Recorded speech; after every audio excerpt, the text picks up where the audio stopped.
ಒಂದು ಒಳ್ಳೆ ಕಾರ್ಯ ಇಟ್ಕೊಂಡು ನಾನೇನು ದನಗಳಿಗೆ ಮೇವಾಗುತ್ತಲ್ಲಪ್ಪ ಈ ಬರಗಾಲದಾಗ ನನ್ನಿಂದ ಒಂದು ಹಳ್ಳಿನ ಸೇವೆ ಎಲ್ಲ ಪಶುಗಳಿಗೆ ಆಹಾರ ಸಿಗಲಿ ಅನ್ನೋ ಉದ್ದೇಶ ನಂದಿದೆ. ನಮಸ್ಕಾರ ಸ್ನೇಹಿತರೆ, K37 ರೈತ ನಮಗ ಯೂಟ್ಯೂಬ್ ಚಾನಲ್ಗೆ ಸ್ವಾಗತ. ಇವತ್ತು ನಾವು ಸುರೇಶ್ ಸಜ್ಜನ್ ಅವರ ಹೊಲದಲ್ಲಿದ್ದೇವೆ. ಅವ್ರ ಹೊಲದಲ್ಲಿ ಇವತ್ತು ಈ ಮೇವು ಕಟ್ ಮಾಡೋ ಮಿಷನ್, ಅದು ಸೈಲೇಜ್ ಮೇವು ಅಂತಾರೆ, ಅದು ಕಟ್ ಮಾಡೋ ಮಿಷನ್ ಬಂದಿದೆ.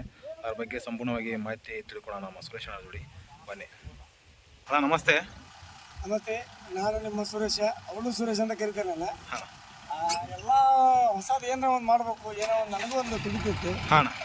ನಾ ಸಮೀಪದಲ್ಲಿ ಇಲ್ಲೇ ನಮ್ಮ ಕೊಪ್ಪಳ ಹತ್ರ ಜಾಲವಾಡಿಗೆ ಅಂತ ಊರಲ್ಲಿ ನಮ್ಮ ಸ್ನೇಹಿತ ವಿಲೇಶ್ ಹಿರೇಮಠ ಅಂತ ಸಿಕ್ಕಿದೆ. ಇದು ಸೈಲೇಜ್ ಮೇವ್ ಅಂತ ಹೇಳಿ ಇದು ಬೆಳೆದಂಥ ಮೆಕ್ಕೆಜೋಳನ ಬರೀ ಕಾಳಾಗಿ ಪರಿವರ್ತನೆ ಮಾಡೋದೇ. ಇದನ್ನೇನೈತಿ, ಈ ಪಶು ಆಹಾರಕ್ಕಾಗಿ ಇದು ಯಾವ ಥರ ತಗೊಳ್ತಾರೆ ಅಂದ್ರೆ, ಇದು ಬೆಳೆದಿರ್ಬೇಕು ಆಲ್ರೆಡಿ ಒಂದು 75 ದಿವಸದ ಮೇಲಾಗಿರ್ಬೇಕು. ಅಂದ್ರೆ ಏನೈತಿ, ಹಾಲುಗಾಲು ಮತ್ತು ಮೇವು ಈ ಬಡ್ಡಿ ಸಮೇತ ಅವ್ರು ತಗೊಂತಾರ. ತಗೊಂಡು ಏನೈತಿ, ಈ ಡೈರಿ ಆಮೇಲೆ ಆಕಳ ಸಾಕಾಣಿಕೆ, ಎಮ್ಮೆ ಸಾಕಾಣಿಕೆ, ಎಲ್ಲಿ ಪಶು ಆಹಾರನೇ ಇದು. ನಾವು ಹಿಂದಿನ ಕಾಲದಾಗ ಏನೈತಿ, ಬರೀ ಈ ಮೇವು ಆಟ ಉಪಯೋಗ ಮಾಡ್ತಿದ್ವಿ, ಮೆಕ್ಕೆಜೋಳ ಪುಚ್ಚಾಗಿ ಉಪಯೋಗ ಮಾಡ್ತಿದ್ವಿ. ಇದನ್ನ ಹೊಸ ಮೇವು ನಾವು ತಗೊಳ್ ಹೋಗೋದು ನಮ್ಮ ಗ್ರಾಮದ ಮೊದಲೇ.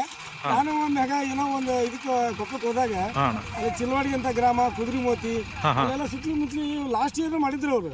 ಬಟ್ ಏನೋ ಯಾರ ಮೇವು ತಮ್ಮ ಮನೆಗೆ ನಾವು ನಮ್ಮಲ್ಲಿ ಭಾಗದಾಗ ನಮ್ಮ ರೈತರು ಲಾಸ್ಟ್ ಇಯರ್ ನಮ್ಮ ಕೌಲು ಮೇವನಂತರು, ನಮ್ಮ ನಾಯಣಪ್ಪನಂತರು ಒಣ ಮೇವು ಮಾಡಿದ್ರು. ಬಟ್ ಇದನ್ನ ಹಸಿ ಮೇವು ತಗೊಂಡು ಮಾರ್ಕೆಟಿಗೆ ಕೊಡೋದು ನಾವು ನೋಡಿದ್ದಿಲ್ಲ. ಈ ವರ್ಷ ಏನೈತಿ, ಇದನ್ನ ನಾನು ಯಾಕೆ ಇದನ್ನ ನಮ್ದು ಯಾಕೆ ಈ ವರ್ಷ ಈ ಮಳೆ ಇಲ್ಲದಕ್ಕೆ ಸ್ವಲ್ಪ ನೀರಿನ ಕೊರತೆ ಐತಿ ಮೆಕ್ಕೆಜೋಳಕ್ಕೆ. ಆಮೇಲೆ ನೀರು ಭಾಳ ಬೇಕು. ಆಮೇಲೆ ನಾನು ಒಬ್ಬನೇ ಹಾಕಿದ್ರಿಂದ ಎಲ್ಲ ಈ ಕುಸ್ಕಿ ಭೂಮಿ ಏನಿದೆವು ಎಲ್ಲವೂ ಮಳೆ ಇಲ್ಲದಕ್ಕೆ ಒಣಗೆ ಕತ್ತಿಬಿಟ್ಟು ಈಗ ಇನ್ನೂ ನಾನು 1.5 ತಿಂಗಳು ಮೇಂಟೈನ್ ಮಾಡ್ಬೇಕು. ಆಮೇಲೆ ಖರ್ಚು ವೆಚ್ಚ ನೋಡಿ ಎಲ್ಲ ನೋಡಿ ನಾನು ಲೆಕ್ಕ ಮಾಡಿದೆ. ಆಮೇಲೆ ಭಾಳ ಹುಲ್ಲಿನಾಗಿತ್ತು. 1 ಎಕರೆಗೆ ಮೆಕ್ಕೆಜೋಳ ಈ ವರ್ಷ 15 ಕ್ವಿಂಟಲ್ ತೆಗಿತಿದ್ದು ಅಥವಾ 20 ಕ್ವಿಂಟಲ್ ತೆಗಿತಿದ್ದು, 30, 40 ಎಲ್ಲ ಬಿಡೋದು. ಈ ವರ್ಷ ಅತ್ಯಂತ ಮಳೆ ಕಡಿಮೆ ಐತಿ. ಹಾಗಾಗಿ ಈ ವರ್ಷ ಒಂದು ಎಲ್ಲ ರೈತರಿಗೆ, ನೀರಾವರಿಯರಿಗಾಗಿ, ಬಯಲುಸೀಮೆಯರಿಗೆ ಇಲ್ಲ ನೀರಾವರಿಯರಿಗೆ ಇದನ್ನ ಮೆಕ್ಕೆಜೋಳ ತೆಗೆದ ಒಂದು ದೊಡ್ಡ ಕಷ್ಟ ಇದೆ. ಯಾಕಂದ್ರೆ ಇನ್ನೂ ಈಗ 2 ತಿಂಗಳು ಬೆಳೆ ಇರೋದು ಎಲ್ಲರೂ. ಇನ್ನೂ ನಾವು 2 ತಿಂಗಳು ಮೇಂಟೈನ್ ಮಾಡಬೇಕು. ಮೇಂಟೈನ್ಸ್ ಖರ್ಚು ನೋಡಿ, ಆಮೇಲೆ ಈ ನೀರು ಬಿಡೋಂಥದ್ದು ನಮಗೆ ಮಳೆ ಇನ್ನೂ ದೇವರು ನಮಗೆ ಕಳ್ತಿರಲಿಲ್ಲ. ಹೀಗಾಗಿ ನನಗೇನು ಅನಿಸ್ತು, ನಾವೇನು ಕೆಟ್ಟ ಕೆಲಸ ಮಾಡೋಕ್ಕಿಲ್ಲ, ಒಂದು ಒಳ್ಳೆ ಕೆಲಸ ಮಾಡೋಣ. ಪಶುಗಳಿಗೆ ಎಲ್ಲೆಲ್ಲ ಇರ್ಲದು, ನಾವು ಬರೀ ದುಡ್ಡು ಕಾಳು ಮಾರಿ ದುಡ್ಡು ಮಾಡೋದು ಬೇಡ. ಒಳ್ಳೆ ಕಾರ್ಯ ಕೊಡ್ತೀವಲ್ಲ, ಪಶು ಆಹಾರಕ್ಕೆ ಹೋಗುತ್ತಾ ಅಂದ್ರೆ ನನಗೆ ಭಾಳ ಖುಷಿ ಆಗ್ತದೆ. ಅದು ಲಾಭ ಐತೆ ಅನ್ನೋ ಕ್ಷಣಕ್ಕಿಂತ ನನಗೆ ಇದು ಲಾಭ ಅನ್ಸಕತ್ತೈತಿ. ಯಾಕಂದ್ರೆ ಕಟಾವಿಂದ ಖರ್ಚಿಲ್ಲ, ಆಮೇಲೆ ರಾಶಿ ಮಾಡೋ ಖರ್ಚಿಲ್ಲ, ಮಾರ್ಕೆಟ್ ಹೋಗೋ ಖರ್ಚಿಲ್ಲ. ಈಗೇನೈತಿ, 1 ಎಕರೆಗೆ 1 ಟನ್ನಿಗೆ 26 ರೂಪಾಯಿ ಅಂತ ಏನೋ ಒಂದು ಮಾತಾಡ್ಯಾರ.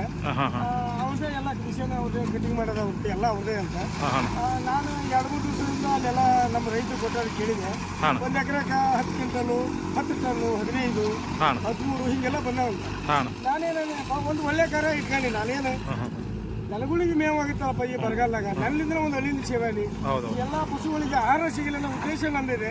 ಬಟ್ ಅದ್ರ ಜೊತೆ ನಾ ಮಾಡಿದ ಖರ್ಚು ನನಗೆ ಸ್ವಲ್ಪ ಲಾಭ ಸಿಗಲಿ, ಒಂದು ಒಳ್ಳೆ ಕಾರ್ಯ ಕೊಡ್ತಾನೆ ಒಂದು ತೃಪ್ತಿ ಐತಿ. ಹಾಗಾಗಿ ನಮ್ಮ ವಿದೇಶಗಳು ಸಂಪರ್ಕ ಮಾಡಿದೆ. ನಮ್ಮ ಉಳ್ಕೊಂಡೇಶಿ ನಮ್ಮ ಸ್ನೇಹಿತನೇ ಹೇಳಿದ, ಇಲ್ಲ ದೋಸ್ತ ಭಾಳ ಚಲೋ ಇದೆ, ನಾನು ಕೊಡ್ತೀನಿ, ಕೊಡೋಣ ಅಂತ. ಹಾಗಾಗಿ ನಾವು ಇದನ್ನ ಪ್ರಯತ್ನ ಮಾಡಕತ್ತೀವಿ. ಇನ್ನು ನನ್ನಿಂದ ಇನ್ನೊಬ್ಬ ರೈತರಿಗೆ ಅಂದ್ರೆ ಇದು ಚಲೋ ನಿಂತಿದ್ರೆ ಅವರು ಮಾಡ್ಬೋದು, ತೊಂದ್ರಿಲ್ಲ.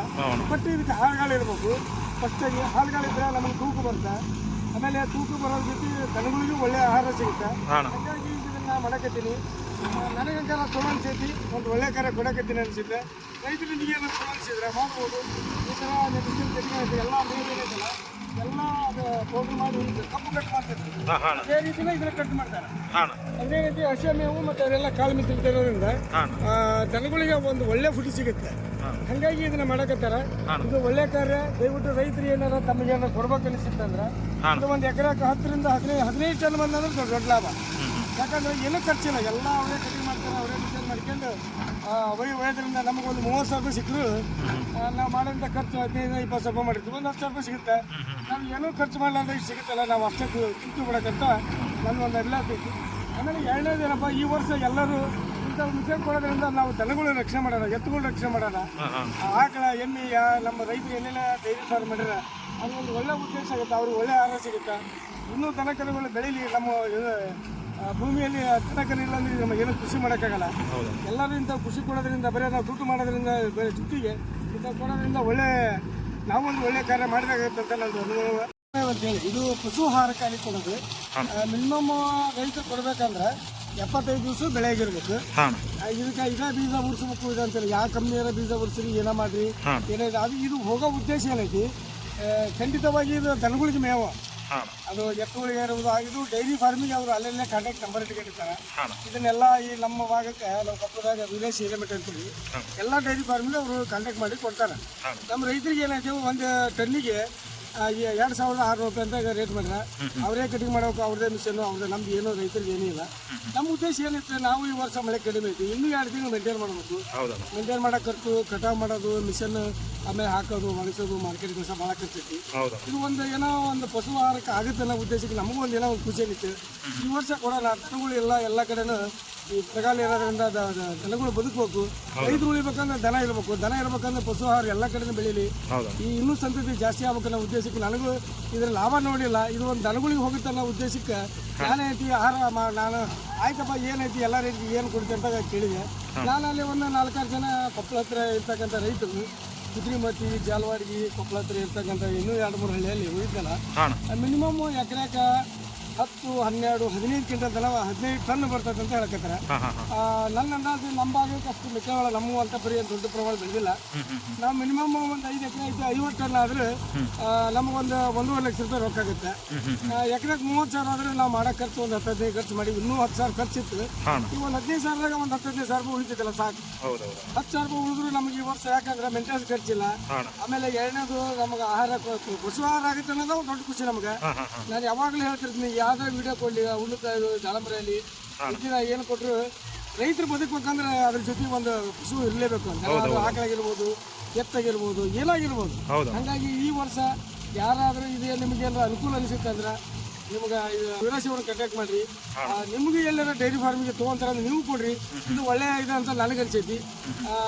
ಲಾಭ ನಿರೀಕ್ಷೆ ಮಾಡಕ್ಕೆ ಹೋದ್ರೆ ಆ ಥರ ಲೆಕ್ಕ ಮಾಡಿದ್ರೆ ನಿಮ್ಗೆ 15 ಕ್ವಿಂಟಲ್ ಅಂತ ನಾ ಎವರೇಜ್ ಹಿಡಿದೀನಿ. ಅಂದ್ರೆ ಎಕರೆಗೆ ಬರ್ತಾನ ಮೆಕ್ಕೆಜೋಳಕ್ಕೆ ಒಂದು 15 ಕ್ವಿಂಟಲ್ ಲೆಕ್ಕ ಈ ವರ್ಷ ಲೆಕ್ಕಕ್ಕೆ.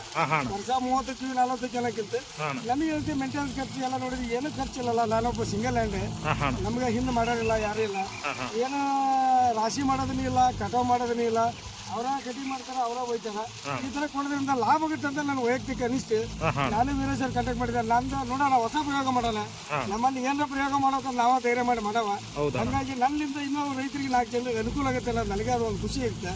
ಆ ಖುಷಿ ನಾನೇ ಅದೇ ಹೇಳೋದಿಲ್ಲ, ಮಾಡೋಣ ನೋಡೋಣ ಅಂದ್ರೆ ಫಸ್ಟ್ ಟೈಮ್ ನಮ್ಮಲ್ಲಿ ಈ ತರ ಒಯ್ಯೋದು ನನಗೆ ಫಸ್ಟ್ ಅಂತ ಅನ್ಸುತ್ತೆ. ನಮ್ಮೂರಲ್ಲಿ ಧೈರ್ಯ ಮಾಡಿದೆ, ನೋಡೋಣ ಅಂತ ಕಟಾವು ಮಾಡ್ತಕ್ಕಂತೀನಿ. ಇದು ಒಂದು 4 ಎಕರೆ ಜಮೀನಿದೆ. ಎಷ್ಟಾಗುತ್ತೆ ಅನ್ನೋ ಎವರೇಜ್ ಇನ್ನೂ ನನಗೆ ಗೊತ್ತಿಲ್ಲ. ಟೋಟಲ್ ಎಲ್ಲ ಕಟಾವು ಮಾಡಿದ್ರೆ ಇದೇನು 4 ಎಕರೆ ಜಮೀನಿದೆ ಅಲ್ಲ, ಎಷ್ಟು ಕಟಾವು ಮಾಡಿದ್ರೆ ಇಷ್ಟು ಟನ್ನೇಜ್ ಅಂತ ಗೊತ್ತಾಗುತ್ತೆ. ಅವಾಗ ಲಾಭ ನಿರೀಕ್ಷೆ ಮಾಡ್ಬೋದು. ನನಗೆ ಅನಿಸುತ್ತಾ ನನ್ನ ಅರ್ಧ ಭಾರ ಕಡಿಮೆ ಮಾಡೈತಿ ಈ ತರ ಮಿಷನ್. ಅರ್ಧ ಭಾರ ಟೆನ್ಷನ್ ಇಲ್ಲದ ಬದುಕು ಮಾಡಿದ್ವಿ. ಕಪ್ಪು ಕಟಾವು ಮಾಡಿ ತಿಳಿಸ್ಬಿಟ್ಟೆ. ಒಂದು ಎರಡನೇದು ನಮ್ಮ ದನಗಳಿಗೆ ಮೇವಾಗುತ್ತೆ ಅನ್ನೋದು ಒಂದು ದೊಡ್ಡ ಖುಷಿ ಇತ್ತು. ಅದಕ್ಕೆ ಕೊಟ್ಟಿದ್ದೀನಿ ಅಂತ ನಾನು ಇನ್ನೂ 10 ಸಲ ಹೇಳ್ತೀನಿ. ಆ ಥರ ರೈತರು ಬೆಳೀಲಿ, ಎತ್ತುಗಳು ಬೆಳೀಲಿ, ಆಕಳು ಬೆಳೀಲಿ. ಆ ಸಂತತಿ ಬೆಳೆದಾಗೆಲ್ಲ ನಮ್ಮ ಕೃಷಿಕರಿಗೆ ಎಷ್ಟು ಅನುಕೂಲ ಆಗುತ್ತೆ ಅಂದ್ರೆ ಕೊಟ್ಟಿಗೆ ಗೊಬ್ಬರ ಸಿಗ್ತಾ ಇಲ್ಲ. ಈಗ ಇಲ್ಲಕಪ್ಪ ಮೇವು ಸಿಗಲಿಲ್ಲ ಅಂದ್ರೆ ಎಲ್ಲ ದನಗಳು ಎಲ್ಲ ಕಟ್ಟಿಗೆ ಕೊಟ್ಟಿರ್ತಾರೆ. ದನಗಳೆಲ್ಲ ನೋಡಬಾರ್ದು ಮಾರ್ಕೆಟ್ನಲ್ಲಿ. ಆಹಾರ ಎಲ್ಲ ಎಷ್ಟೋ ದನ ಪಶು ಆಹಾರ ಇಲ್ಲ ಅಂದ್ರೆ ಏನು ನಾವೆಲ್ಲ ಎಲ್ಲಿರುತ್ತೆ ತರ್ಬೋದು. ಪಶುಗಳಿಗೆ ಭಾಳ ಕಷ್ಟ ಇದೆ. ನಾನು ಯಾಕಂದರೆ ಹಿಂದಕ್ಕೆ ಎತ್ತು ಆಕಳ ಎಲ್ಲ ಸಾಕಿದಾಗ ಭಾಳ ಕಷ್ಟ ಇತ್ತು. ಹಾಗಾಗಿ ನಾನು ಕೊಟ್ಟಿದ್ನೆಲ್ಲ ಒಂದು ಒಳ್ಳೆ ಕಾರ್ಯ ಕೊಟ್ಟಿದ್ನೆಲ್ಲ ಒಂದು ಅಭಿಮಾನ ಐತಿ. ಆ ಅಭಿಮಾನ ಜೊತೆ ನನಗೊಂದು ಖುಷಿನೇ ಐತಿ. ಹಾಗಾಗಿ ನಾನು ಮಾಡಿದ್ದೀನಿ. ನಿಮಗೆಲ್ಲ ಸರಿ ಅನಿಸಿದ್ರೆ ಮಾಡ್ಬೋದು ಅಂತ ಹೇಳಿ ನನ್ನ ಮಾತು. ನಮಸ್ಕಾರ. ವಿಡಿಯೋನ ಸಬ್ಸ್ಕ್ರೈಬ್ ಮಾಡಿರಿ, ಲೈಕ್ ಮಾಡಿರಿ, ಕಮೆಂಟ್ ಮಾಡಿರಿ. ಮತ್ತೊಂದು ವಿಡಿಯೋದಲ್ಲಿ ಸಿಗೋಣ. ನಮಸ್ಕಾರ.